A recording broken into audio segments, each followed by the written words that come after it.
Hey, so this week I got a letter from Admiral's Hospital calling me for a DEXA bone scan, which essentially measures the density of your bones and can tell you about whether or not you have osteoporosis or not.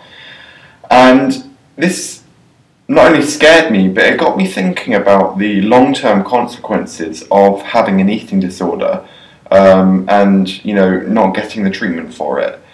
I've also been getting quite a lot of messages from people where they say that they can function at a really low weight and they're doing really well, so what's the point in them changing?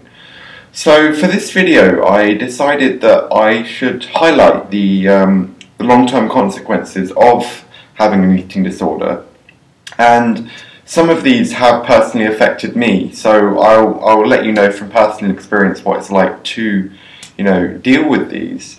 Now, I know this may not be helpful for some people who are trying to recover, but every subject that I do might not be suitable for everyone.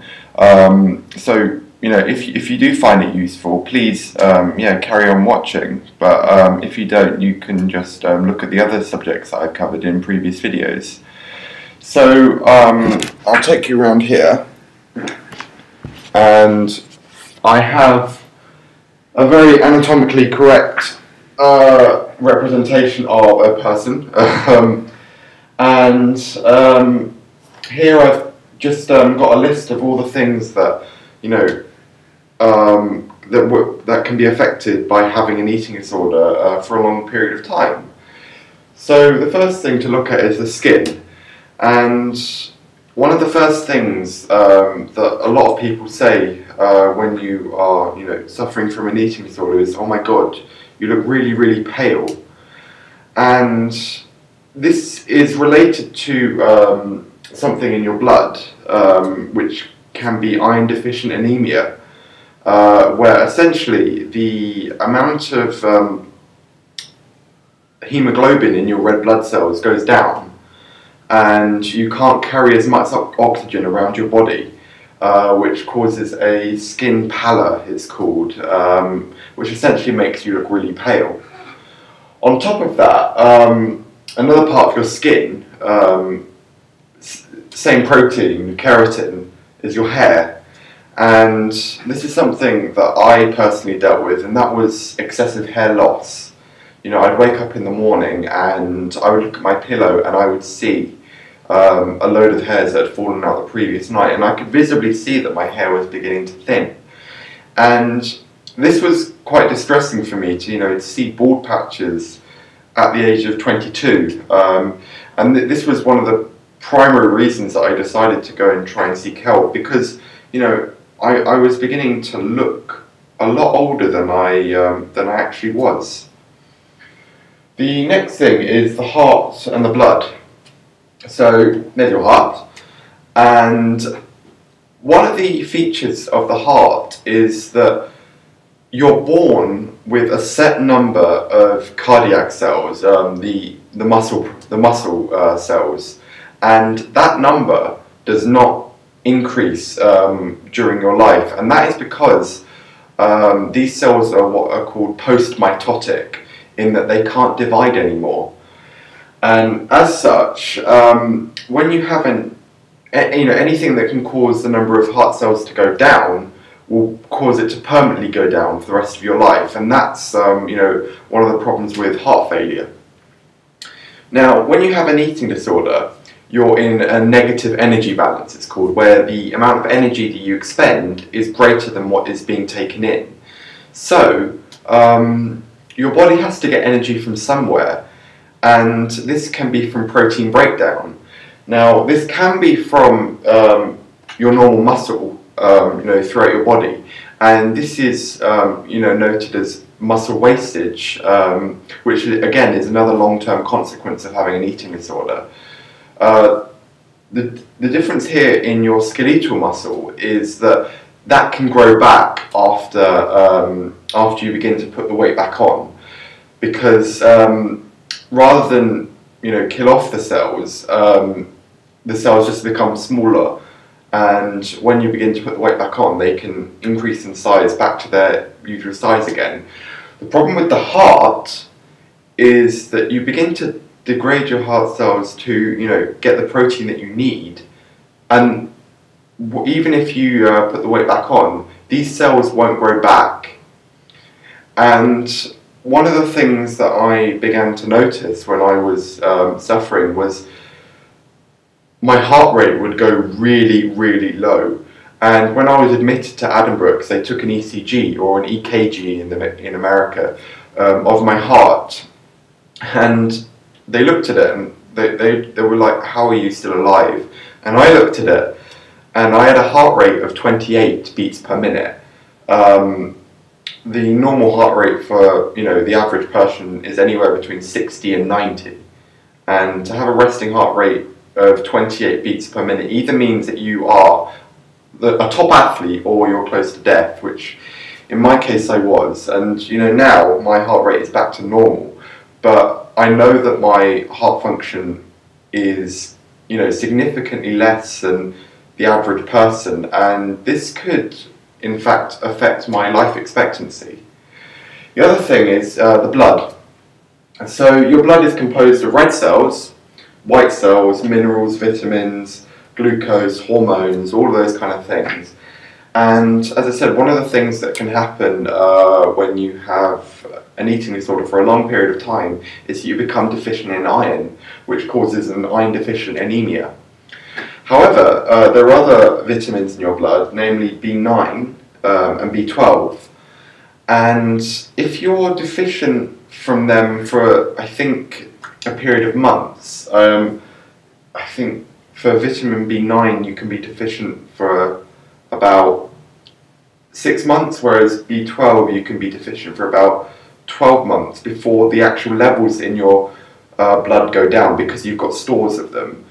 That can cause a different kind of anemia called macrocytic megaloblastic anemia, which again is another problem.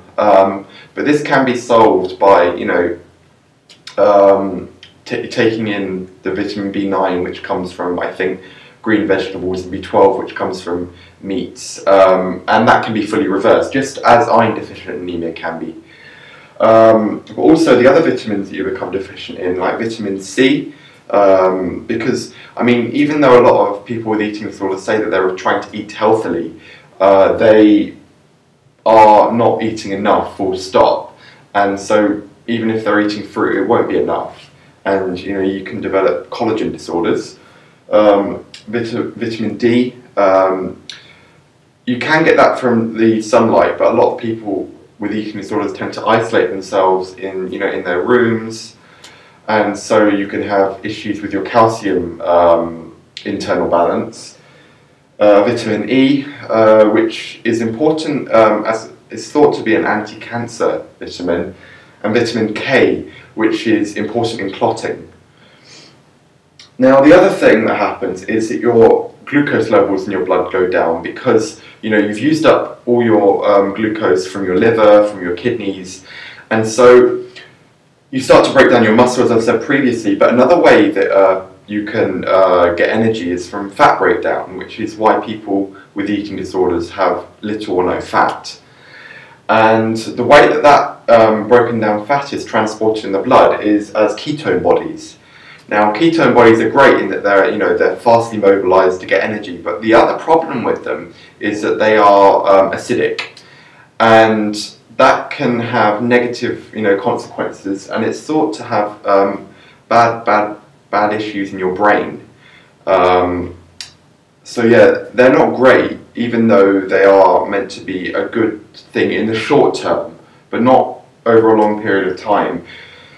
And the other thing, obviously, is hormones, but it's so wide-ranging that I can't really cover that now. One of the most obvious things is that your thyroid hormone goes down, causing hypothyroidism, which again is another cause of macrocytic megaloblastic anemia.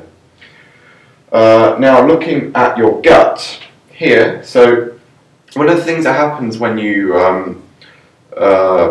begin to lose weight rapidly is, as I said previously, you break down your muscle. Now there's another kind of muscle in your gut called smooth muscle, and you begin to break that down, which in turn results in your gut not working as it should do to propagate food along the gut. And so even when you begin to start feeding again, it takes a very long time for that muscle to build up again, which can cause things like constipation. It can cause food to sit there for a while, which can result in bacterial overgrowth causing infection. So not very good. The next thing is your kidneys. So I said previously the ketone bodies in your blood begin to build up, and that can cause acute kidney injury. But there are other things that can damage your kidneys when you are suffering from an eating disorder. So that can negatively impact on your kidneys. The next thing, your bones. So I said that at the very beginning of this video that I was called for a DEXA scan, which measures the density in your bones, namely in your hip and your lumbar spine. So one of the things that happens is that you're not taking enough calcium, so your bones essentially begin to break down, and this can lead to osteoporosis in the long term, which is irreversible, I'm afraid.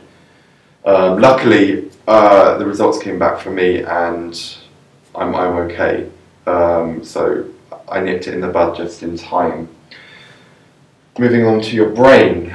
It's been shown in people with anorexia that the brain size actually goes down, and this is fully reversible if you begin to refeed again. But this can result in things like poor cognition, so you're not able to think properly. It can also result in poor memory, which is why people with eating disorders don't do very well in exams, no matter how much work they do. Poor decision-making capabilities, but also looking around generally at your nerves. One of the things that I noticed was that my thighs became numb. They were completely numb. And this is something that other people have told me about. And sensory deprivation is apparently a thing. I've looked online and I couldn't find anything, but it is a thing that happens in people if they're not eating for prolonged periods of time. This could potentially relate to vitamin B12 deficiency, because that can cause a peripheral neuropathy, resulting in muscle weakness and sensory loss. I don't know, but there are probably a whole host of things there. The final thing that I want to talk about is your development, and in that case I actually mean your sexual development. So in women, they stop producing things like estrogen and things like that, and that can again result in osteoporosis, but it also results in them becoming infertile. So people say that they stopped having their periods. This is the thing, but it is completely reversible if you get back to a normal weight. And this is just in relation to survival, really. If your body senses that it isn't capable of holding another life in it, it just won't produce the hormones to make you fertile, because it knows that you're not suited to pregnancy, full stop. And in men, testosterone goes down. This results in a delayed sexual maturation, and this is something, I haven't got any facial hair whatsoever, and I know that my growth has been stunted, so this has affected me in the long term. So that's basically everything that I wanted to talk about, and I hope that you found this useful. It was a particularly long video now that I'm looking at it, 40 minutes, sorry about that. But I mean, if you've got any other questions about it, I'm perfectly free to speak to about it. But for now, thanks for watching.